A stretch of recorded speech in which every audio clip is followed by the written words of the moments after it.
오늘 함께 보실 하나님 말씀 요한계시록 22장 1절에서 5절에 있는 말씀 함께 보도록 하겠습니다.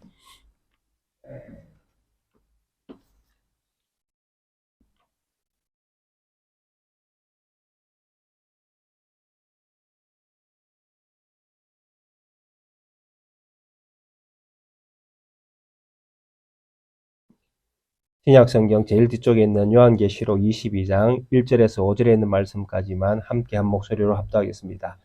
또 그가 수정같이 맑은 생명수의 강을 내게 보이니 하나님과 및 어린 양의 보좌로부터 나와서 길 가운데로 흐르더라.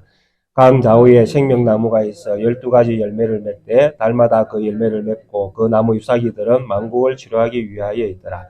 다시 저주가 없으며 하나님과 그 어린 양의 보좌가 그 가운데 있으리니 그의 종들이 그를 섬기며 그의 얼굴을 볼 터이요 그의 이름도 그들의 이마에 있으리라. 다시 밤이 없겠고 등불과 햇빛이 쓸데없으니 이는 주 하나님이 그들에게 빛이심이라. 그들이 세세토록 왕노릇하리로다. 아멘. 하늘로부터 내려오는 새 예루살렘의 영광스러운 모습을 우리가 21장에서 살펴보았습니다. 이 새 예루살렘은 궁극적으로 하나님께서 예수 그리스도를 통해서 만드신 인간의 모임, 교회의 모습을 새 예루살렘 성의 어떤 그 윤곽들을 가지고 거기에 사용된 어떤 보석들, 이런 것들, 진주, 이런 것들을 가지고 하나님의 교회의 아름다움을 이렇게 묘사해 주셨습니다. 그래서 새 예루살렘 성으로 이렇게 우리에게 보여지는 이 21장은 새 교회의 영광스러움이 얼마나 놀랍고 신비로운가에 대한 말씀으로 우리는 이해를 해야 됩니다. 그래서 낱개교회라고 우리가 이름 붙여져서 여기에 교회가 존재하는 이 모습은 21장에 나오는 새 예루살렘의 이 모습과 동일하다라는 것입니다. 우리가 사람을 볼 때에 우리의 육안으로 눈으로 볼 수 있는 부분만 우리는 보고 있지만 실제로 하나님은 교회를 이렇게 영광스러운 모습으로 보신다라는 것이 성경이 우리에게 말씀하는 진리라는 것입니다. 왜 하나님께서 이렇게 교회를 아름답게 영광스럽게 보시는가? 그 이유는 다른 이유가 없습니다. 바로 이 교회 위에, 이 교회 안에 하나님이 계시기 때문에 그렇습니다. 그래서 우리가 무언가 잘나서 우리를 영광스럽게 보는 것이 아닙니다. 하나님께서 이 교회 안에 계시고 또 이 교회의 주인이 하나님이시기 때문에 하나님이 자기의 주인된 교회, 자기가 주인인 교회, 자기의 영광이 있는 교회, 그래서 하나님은 그 영광이 있는 교회를 사랑하시고 그 신비로움으로 이 교회를 묘사하면서 교회가 이렇게 내가 보기에 아름다운 모습으로 존재한다라는 것을 우리에게 말씀하신다라는 것입니다. 그래서 하나님께서 이렇게 교회의 아름다움을, 영광스러움을 우리에게 보여주시는 것은 바로 우리가 이 세상에서 정말 죄악 가운데에 살기 때문에 그렇습니다. 죄악된 세상이 없다면, 오직 하나님의 영광으로만 가득 차 있다면 우리는 죄 지을 이유도 없고 하나님만 찬양하면서 그렇게 영광스러운 가운데서 하나님을 높이며 살면 됩니다. 그러나 우리가 사는 이 세상은 죄악으로 가득한 세상 가운데에 우리가 존재하기 때문에 하나님은 하나님께서 계신 그 영광스러움을 우리에게 나타내 주심으로 말미암아 이 죄악된 세상을 이기면서 살도록 또 이 세상 가운데에서 우리보다 더 나은 것처럼 보이는 어떤 실체적인 이런 부분들에서 우리에게 더 큰 위로를 주기 위해서 하나님은 교회의 아름다움을 이렇게 세상적인 것들에서 세상에서 가장 귀하다고 여기는 것들을 통해서 우리에게 교회의 아름다움을 보여주신다라는 것입니다. 그래서 교회의 이런 아름다운 모습을 우리가 하나님의 말씀을 통해서 접하게 되어질 때에 하나님의 위로가 우리 가운데 넘쳐야 되고 또 이런 위로로 말미암아 세상 가운데에서 우리가 믿음의 자녀로서 온전한 믿음을 지켜 살아가는 자부심을 가져야 된다라는 것입니다. 그래서 이런 어떤 하나님의 영광스러움이 하나님의 영광으로 말미암아 우리에게 주어졌음을 오늘도 우리는 믿으면서 이 22장은 또 우리에게 이런 영광스러운 가운데 있는 교회가 하나님의 보좌로부터 나오는 생명수의 어떤 그런 아름다움도 함께 누리는 어떤 그 영광도 주셨다라고 그렇게 말씀을 합니다. 그래서 어떤 학자는 이 22장을 가리켜서 새 예루살렘은 새 에덴에서 맛보는 생명수와 같은 이런 어떤 아름다움을 22장은 가지고 있다라고 말씀합니다. 그래서 하나님께서 교회를 새롭게 만물 가운데 창조를 하시고 이 만물 가운데 교회를 두시면서 이 교회는 하나님으로부터 나오는 생수를 무한정 공급받을 수 있는 공동체로 만들어 주셨다라는 것입니다. 그것이 22장에서 쫙 펼쳐진다라는 것입니다. 그래서 오늘도 우리에게 하나님의 생수가 변함없이 우리 가운데에 흘러 넘치고 있는 것을 우리는 믿어야 되고 그것을 우리는 온전히 가지고 있는 것을 우리는 믿어야 된다는 것입니다.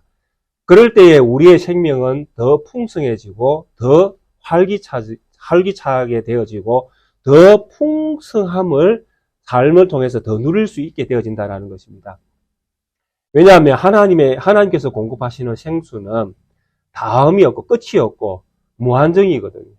그리고 이 생명수는 다시 먹을 필요도 없을 정도로 다시 우리에게는 목마를 어떤 그런 어떤 상태에 빠지도록 절대로 하지 않는다라는 것입니다. 왜냐하니까 그 생수는 항상 차고 넘치기 때문에 그렇습니다. 그래서 이런 모습들을 우리는 22장을 통해서 오늘 한번 살펴보도록 하겠습니다. 22장 첫 절에 보시면 또 그가 수정같이 맑은 생명수의 강을 내게 보이니 하나님과 및 어린 양의 보좌로부터 나와서 길 가운데로 흐르더라. 이렇게 22장에서 말씀이 기록되어져 있습니다. 하나님과 어린 양의 보좌로부터 나와서 길 가운데로 흐르는 생명수의 강을 지금 요한은 보고 있습니다.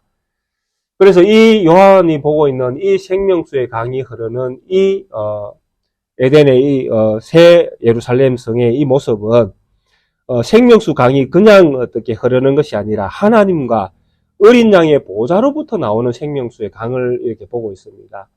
그래서 이런 모습들이 갑자기 성경에서 등장하면 이게 무슨 내용일까라고 우리가 참 이렇게 어려움을 겪을 수도 있는데 이런 모습들에 대하여 구약 성경에서 두 군데에서 우리에게 먼저 말씀을 주고 있습니다.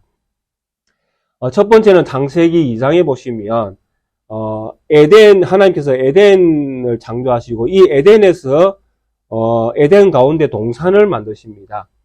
그런데 에덴으로부터 생수가 흘러 넘쳐서 동산을 적시고 이 동산을 적신 이 물이 내 강을 따라서 흐르도록 그렇게 에덴 동산을 하나님께서 만드셨습니다.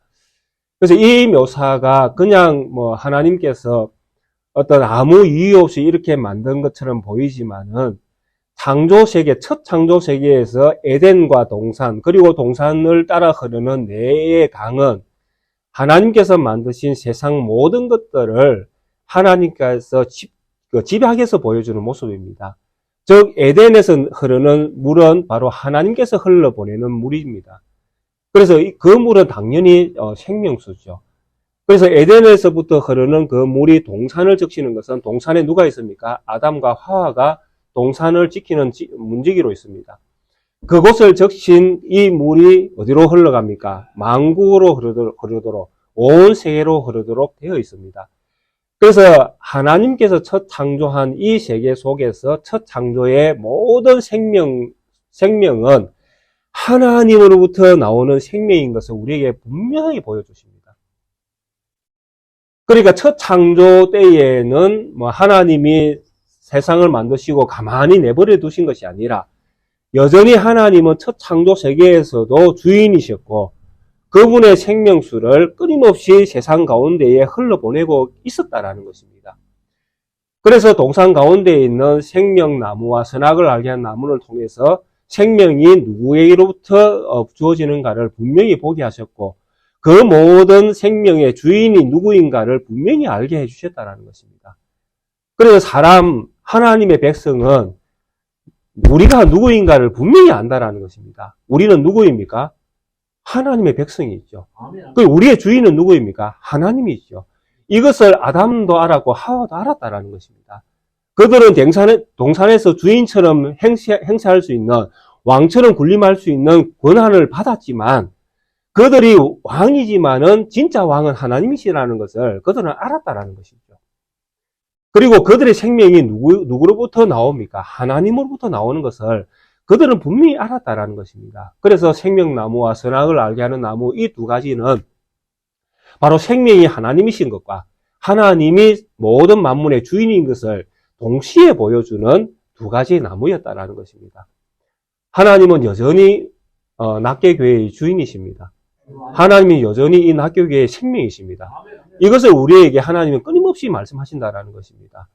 그래서 교회의 주인은 누구도 될 수가 없습니다. 물론 뭐 행정적인 이런 어떤 것들을 해결하기 위해서 대표가 있기는 하지만 실질적인 대표는 하나님 한 분밖에 없다라는 것입니다. 이런 어떤 기본적인 생명과 또 우리의 어떤 주인 되신 하나님, 이런 부분들이 우리에게 너무나 명확하게 되어질 때에 우리는 교회를 통해서 언제나 하나님의 그 주신 은혜를 함께 나눌 수 있는 준비가 되어진다는 것입니다. 이런 준비가 안 되어 있으면 이건 내 건데, 주면 아까운데 이런 생각들을 하게 될 수밖에 없다는 것입니다. 우리가 주인이 되어질 때에. 내 것을 내어놓는 것은 너무나 힘들잖아요. 내 것이 아닌 것은 주기가 쉽지 않습니까? 내 것이 아니기 때문에 줄 수 있잖아요. 그런데 내 것이라고 생각할 때에 이것은 주기가 너무나 어렵다라는 것입니다. 왜? 주면 내 것이 조금 줄어들잖아요. 내가 10을 가지고 있었는데 하나를 주게 되어지면 내가 9을 가지게 되잖아요. 남은 또 하나를 가지게 되어지고. 그래서 합해서 10이 되잖아요. 그래서 내 것이라고 할 때에는 줄 수 있는 것이 한정될 수밖에 없다라는 것입니다. 왜? 내 것이 자꾸 줄어드니까요. 그런데 모든 것이 은혜고 모든 것이 하나님의 것이고 모든 것이 하나님으로부터 주어졌다라고 믿을 때에 주는 것은 쉬워질 수 있다라는 것입니다. 왜? 하나님의 것을 옮겨 놓는 일밖에 되지 않으니까. 그래서 1절에서 말씀하는 이런 생명수의 강이 하나님으로부터, 그러니까 하나님과 어린 양의 보좌로부터 내려오고 있음을 우리는 분명히 알아야 된다는 것입니다. 그리고 여기서 또 하나 알아야 될 것은 생수잖아요.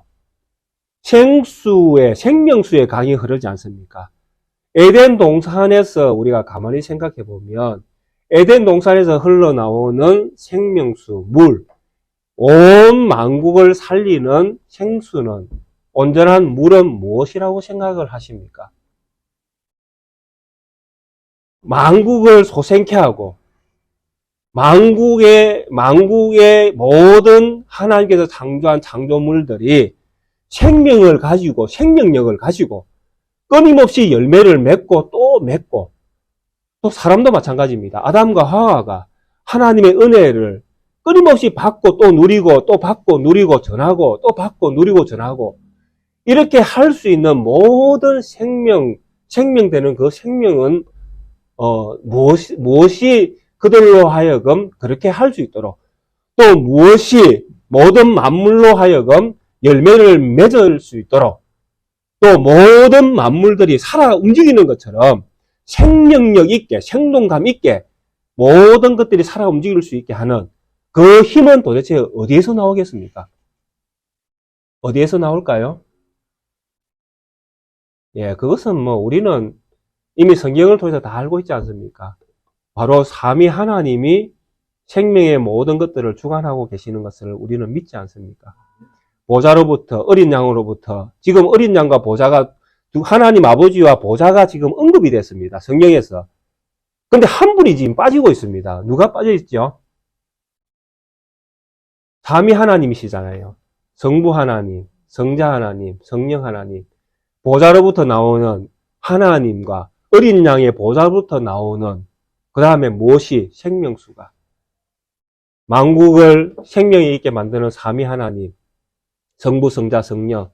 여기서 성령 하나님의 역할이 무엇이겠습니까? 바로 생명수가 되는 거예요.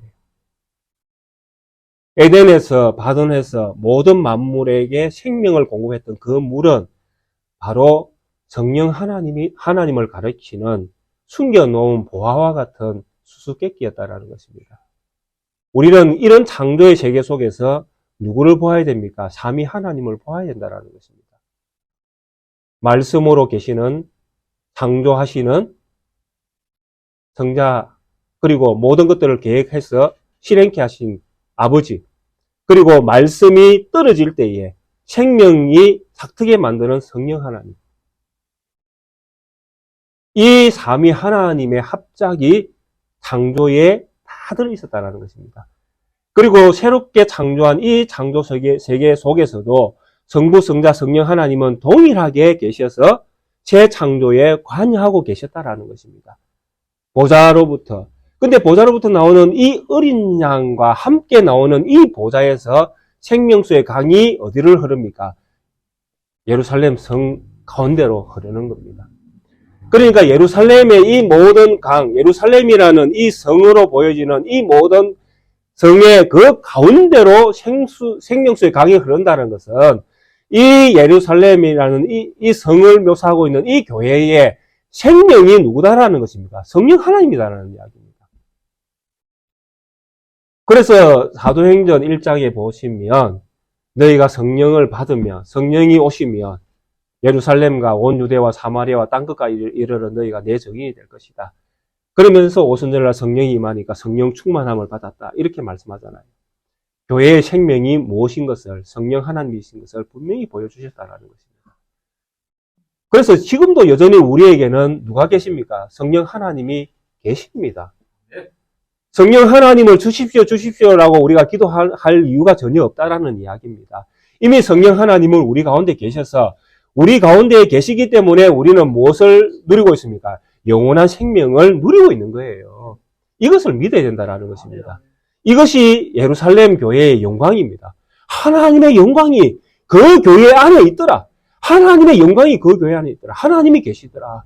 성령 하나님이 그 가운데 계셔서 교회를 살리고 계시더라.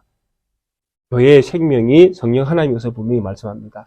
이런 말씀들이 성경에는 수도 없이 많이 나옵니다. 우리가 사도 요한이 쓴 이 요한복음 있지 않습니까? 이 요한복음 안에 보면 이런 물을 가지고 성령 하나님을 묘사하는 그 성경 구절이 여러 군데 나옵니다. 집에 가셔서 다 읽어보십시오. 요한복음 3장 5절, 4장 14절, 특별히 한 곳만 우리가 읽어보겠습니다. 요한복음 7장 37절과 39절입니다.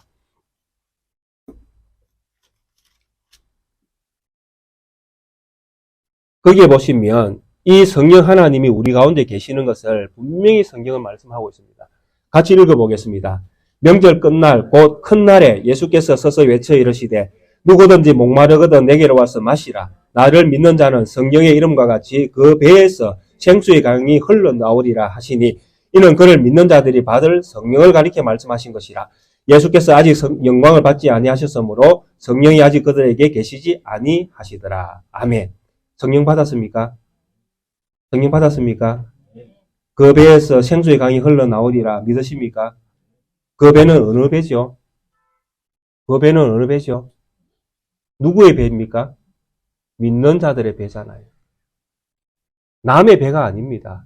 남의 배에서 생수의 강이 흘러넘치는 것은 나와 아무 상관이 없습니다. 생수의 강이 흘러넘치는 것은 누구에게서 흘러넘쳐야 됩니까? 내 배에서 흘러넘쳐야 되잖아요. 내 배에서. 그것을 지금 성경이 말씀을 하고 있다는 것입니다. 영광을 아직 받지 못했다는 이 말씀은 아직 예수님께서 십자가 지고 안 돌아가셨다는 이야기입니다. 그럼 돌아가시면 누가 오겠다는 이야기입니까? 성령을 부어주겠다는 이야기죠. 그러면 성령이 오면 예수를 믿는 모든 무리들의 그 배에서 생수의 강이 흘러 넘치리라. 제가 요한계시록을 억지로 끼워 맞추려고 하는 이야기가 아닙니다. 성경이 그렇게 말씀하고 있잖아요. 그림으로 보여주지만은 실제라는 것이죠. 이게 그림이 아니라 예루살렘 성이라는 모형을 가지고 우리에게 말씀하시지만은 우리에게는 실제라는 것이죠. 실제로 내 배에서 지금 성령 하나님의 그 영광, 생명이 차고 넘치고 있는 거예요. 그래야 우리가 영생하지 않습니까? 이런 영광스러움을 이미 22장에서 요한계시록에서 지금 보여주고 있다는 것입니다. 그러면 22장은 미래의 이야기입니까? 현재의 이야기입니까? 현재의 이야기죠. 그러니까 요한계시록을 제가 참 잘했다는 생각이 참 많이 듭니다. 보면 볼수록 미래를 꿈꾸는 것이 아니라 현재를 살게 하시는 거예요. 미래에 들어갈 하나님 나라를 우리가 갈망하고 소망하고 있지만 진짜 지금 천국의 기쁨을 맛보게 하는 것이 요한계시록이 기록된 목적이라는 것이죠. 지금 우리가 천국을 맛봐야 된다는 것입니다. 현재. 미래에 올 천국은 있지만 그래도 지금 우리가 천국의 기쁨을 가지고 천국의 영광스러움을 가지고 천국의 이 생수가 흘러 넘치는 감격을 가지고 지금 살도록 성경은 우리에게 말씀하신다라는 것입니다. 왜? 바로 일곱 소아시아 교회가 너무나 힘든 가운데에 신앙생활을 하고 있다는 것입니다. 초대교회 때에.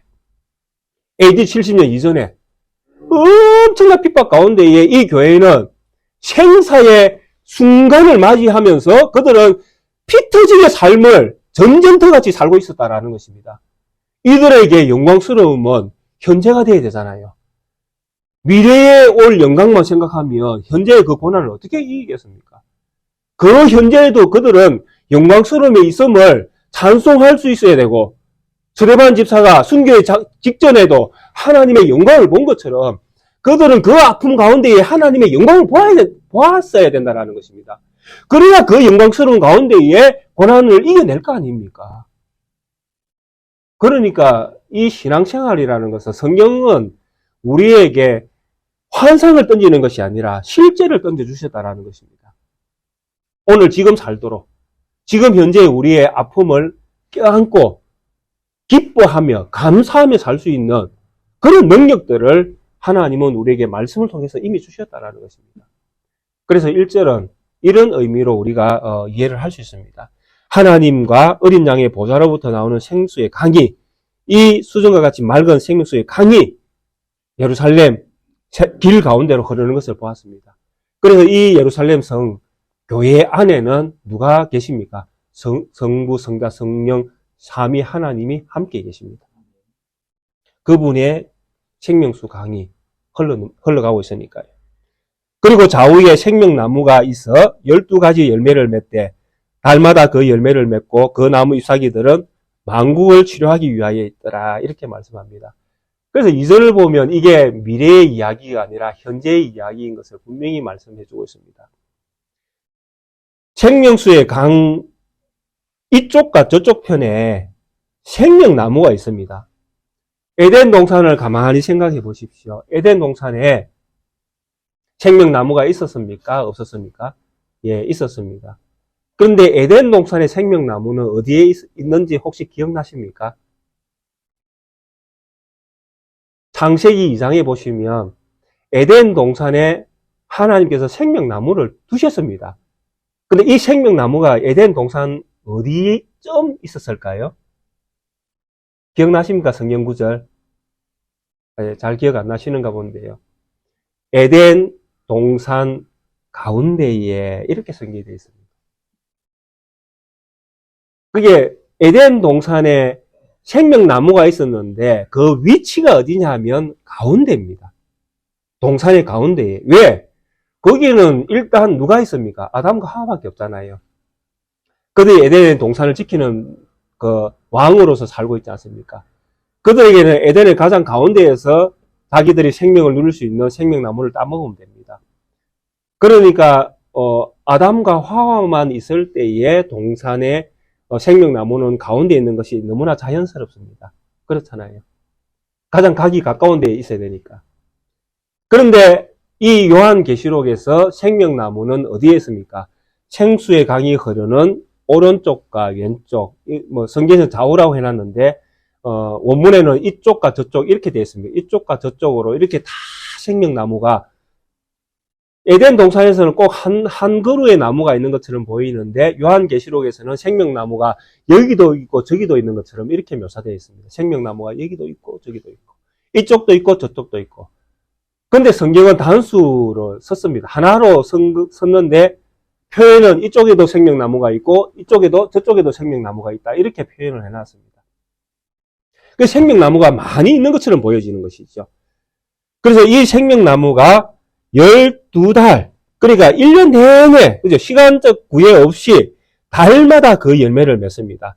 그리고 그 나무의 잎사귀들은 만국을 치료하기 위하여였습니다. 어떤 상상들이 되십니까? 보십시오. 성부, 성자, 성령 하나님이 계시는 교회, 새로운 예루살렘입니다.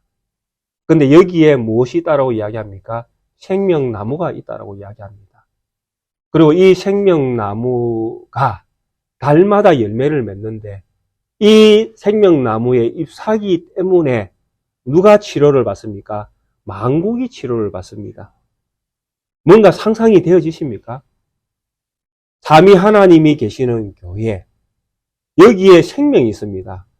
여기에 생명나무는 누가 생명나무가 될 수 있습니까? 삼위 하나님이 계신 이곳에 생명나무가 있습니다. 생명을 주는 생명나무가 있습니다. 누가 생명나무가 될 수 있습니까? 예, 바로 우리 모든 성도님들이죠. 우리 모든 성도님들은 이 생명나무에서 열매가 계속 맺히는 것처럼 그렇게 여기 존재하고 있다는 것입니다. 무엇을 위하여? 만국을 치료하기 위하여. 무슨 이야기겠습니까? 우리 모든 성도님들이 세상의 빛과 소금이라는 이야기입니다. 너희가 세상의 빛과 소금이니라. 우리를 통해서 만국은 뭘 받아야 됩니까? 치료를 받아야 됩니다. 정말 우리의 입술로 나오는 복음을 듣고 그들은 하나님께로 돌아와야 됩니다. 그들이 우리가 전하지 아니하면 들을 수가 없잖아요. 우리가 뭔가 몸과 마음, 우리의 삶을 통해서 그리스도인인 것을 드러내지 아니하면 세상은 하나님을 볼 기회가 전혀 없지 않습니까? 그래서 우리가 세상에 비치고 소금이 된 것이죠.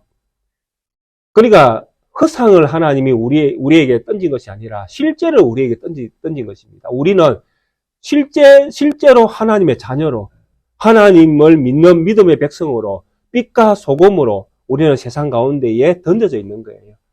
그러면 세상은 우리를 보고 하나님이 계시는구나. 저분의 입술을 통해서 나오는 그 말씀은 하나님이 말씀하시는 것과 같구나. 이렇게 느낄 정도로 우리의 삶이 세상을 치료하는 능력이 되어야 된다는 것이죠. 그렇게 되도록 만들어 놓으셨다는 이야기입니다. 우리가 뭐 억지로 하라는 이야기가 아니라 하나님은 그렇게 우리에게 만들어 놓으셨다는 것입니다. 누구를 통해서? 예수 그리스도의 십자가와 부활을 통해서. 그래서 이런 어떤 하나님의 어떤 능력으로 성삼위 하나님의 능력으로 교회는 아름다움을 가지게 되었고 그 아름다움은 세상을 살리는 생명수와 같은 것이었습니다. 그리고 이 생명수는 세상으로 흘러가 결국은 만국에서 예루살렘 성전이 동서남북으로 세 개의 문이 있었던 것처럼 만국이 동서남북에서 성전 예루살렘을 향하여 들어올 수밖에 없는 그런 구조를 하나님은 만드셨다라는 것입니다. 그래서 예루살렘과 온 유대와 사마리아와 땅끝까지 이르러 내 증인이 되리라고 말씀하셨던 그 말씀은 이미 성취가 되어졌고 만국에서 하나님의 백성들이 사는 곳곳에서 생명은 살아가고 있다는 것입니다. 우리에게도 동일합니다. 낙계교회도 아무것도 안 하고 있는 것처럼 보이지만 우리 모든 성도님들의 이 삶에는 하나님의 생명이 살아 움직이고 있다는 것입니다. 그리고 때가 되면 하나님이 여러분들을 통해서 우리 성도님들을 통해서 부를 자를 부르신다라는 것이죠. 그것을 우리가 믿어야 된다는 것입니다. 왜? 그 때와 시는 누구에게 달려 있습니까? 하나님에게 달려 있거든요.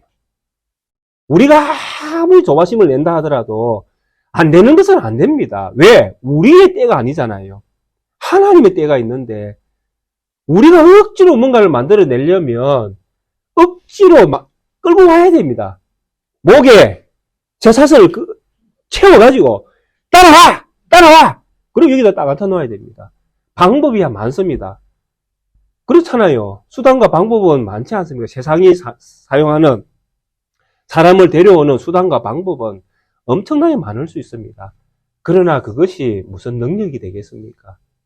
잠시 잠깐이면 없어질 것인데 하나님의 방법으로, 하나님의 때에 그분이 여기 와야 그분이 진정한 하나님의 생명이 되는 거예요. 그것을 우리는 기대하는 것입니다. 그래서 2절에 보면 길 가운데로 흐르더라. 좌우에 이쪽 저쪽에 생명나무가 있어 12가지 열매를 맺되 달마다 그 열매를 맺고 그 나무 잎사귀들은 만국을 치료하기 위하였더라. 이거는 교회의 실제적인 모습과 또 장차되어질 만국까지 이르는 복음의 어떤 선언, 이런 것들로 인하여 만국이 치료받게 되어지는, 만국에서 하나님을 알게 되어지는 이런 영광스러움을 이렇게 묘사하고 있음을 우리가 또 이해할 수 있습니다. 그리고 3절에 다시 저주가 없으며, 이렇게 이제 치료받은 그곳에는 뭐가 없습니까? 다시 저주가 없습니다. 당연하죠. 만약에 우리에게 저주가 있다 이러면 어떻게 돼야 됩니까? 우리는 겁이 나서 하나님을 믿을 수가 없습니다. 우리에게 저주가 또 있다면 우리는 그 저주가 무서워서 하나님을 믿을 수가 없게 되어질 것입니다. 만에 하나 천에 하나 내가 저주를 받으면 어떻게 할까? 늘 그 걱정으로 살아야 되잖아요. 내가 뭔가 할 때마다 혹시 이거 해놓고 또 하나님이 또 나를 야단치시면 어떻게 하지? 또 이거 해놓고 또 하나님 또 나를 야단치시면 어떡하지? 늘 우리에게 저주가 있다 그러면 늘 그런 걱정하면서 우리가 살아야 될 수가 있잖아요. 될 가능성이 많지 않습니까? 그러니까 우리에게 저주가 없다는 이 말씀이 참 위로가 되는 것이죠. 우리가 뭘 해도 당당하게 하나님 안에서 할 수 있으니까요. 잘 못해도 또 실수해도 우리가 어디에서 부러집니까? 하나님의 영광 안에서 부러지거든요. 그러니까 하나님이 봐주신다라는 것이죠. 이해하시고 우리의 연약함, 육신의 연약함을 다 아시잖아요, 하나님이. 그래서 그분이 우리가 넘어져도 실수해도 봐주신다라는 것입니다. 다시 저주가 없으며 하나님과 그 어린 양의 보좌가 그 가운데에 있으리니, 여전히 그 가운데에, 그죠? 하나님의 보좌와 어린 양이 함께 있죠. 그의 종들이 그를 섬기며, 이렇게 말씀합니다. 그래서 저주가 없다라는 이 표현이 구약 성경에서 어디에 가장 많이 나오는가 하면 전쟁에서 가장 많이 나옵니다. 여호수아를 보시면 여리고성을 점령하는 장면이 나오지 않습니까? 이때에 이 표현이 쓰여졌는데 참 잔인한 표현입니다. 사실은 이 저주라는 것은 하나님께서 여호수아를 통해서 여리고성을 점령하고 뭐라고 하나님께서 여호수아에게 명령을 내리십니까?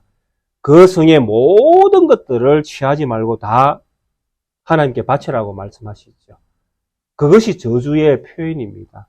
저주를 당한 모든 대상은 전부 다 하나님에게 속하게 되어 있습니다. 그러니까 세상에서 없어져야 될 것들이 있죠.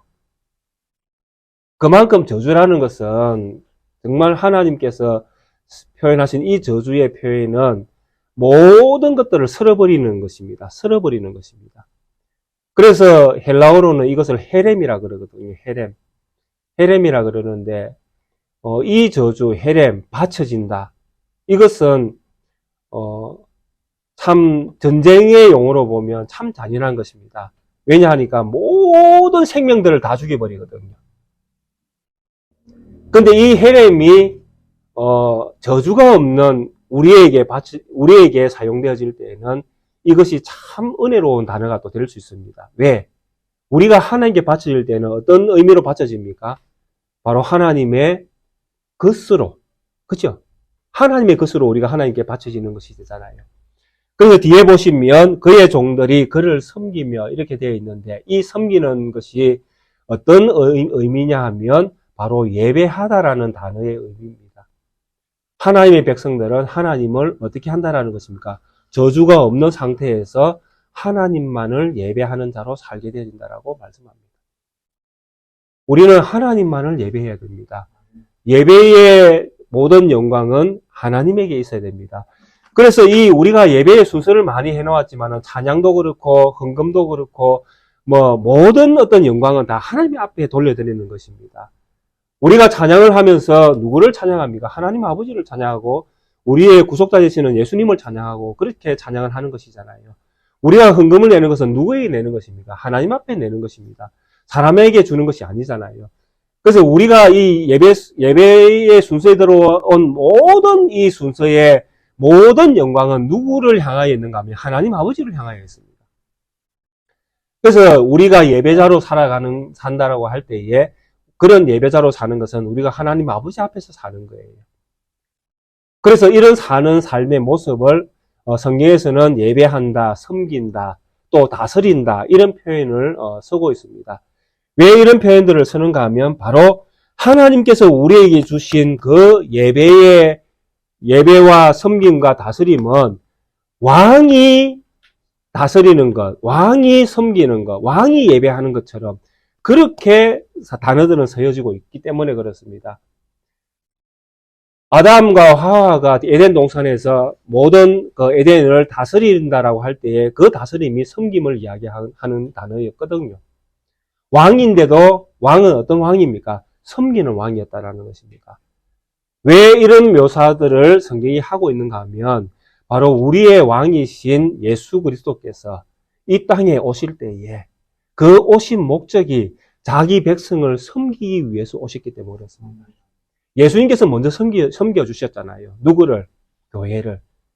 그래서 교회는 이 땅 가운데에 예수 그리스도의 섬김을 통해서 탄생이 되어졌고, 그래서 이 교회는 예수님의 섬김을 받았기 때문에 교회는 당연히 섬기는 삶을 살 수밖에 없다라는 것입니다. 예배하는 삶을.